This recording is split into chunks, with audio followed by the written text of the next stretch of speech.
Okay, coming across and looking at the European indices and starting with the UK FTSE. So this is the daily chart. Off the 4 back in April, I've got an A, B, C for the 1, and now I've got an A, B, C for this 2. We spiked the 618 retrace on last week's low, pushed up a little today, not enough to begin to confirm that that low is any good.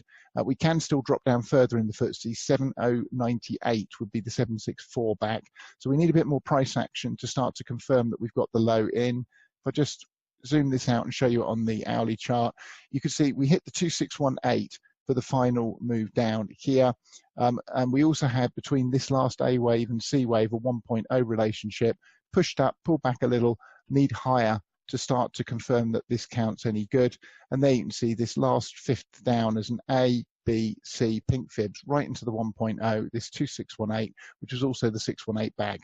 Initially, we need over 73.98 or 73.98 and a quarter to begin to prove that this is the lows in, and ultimately 75.33 in the UK FTSE. If any of you are long, you need to stop at 72.23 in the FTSE.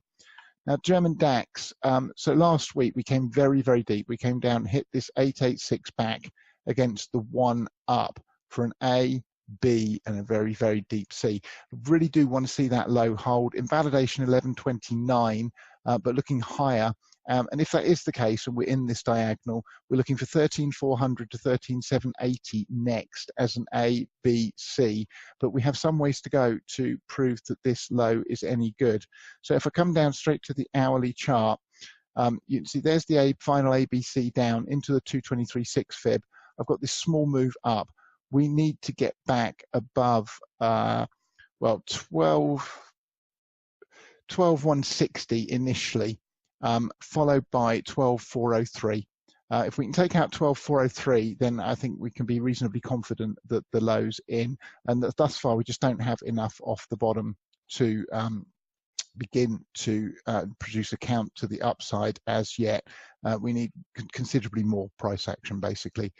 But thus far, we've held the low, looking for it to continue to hold.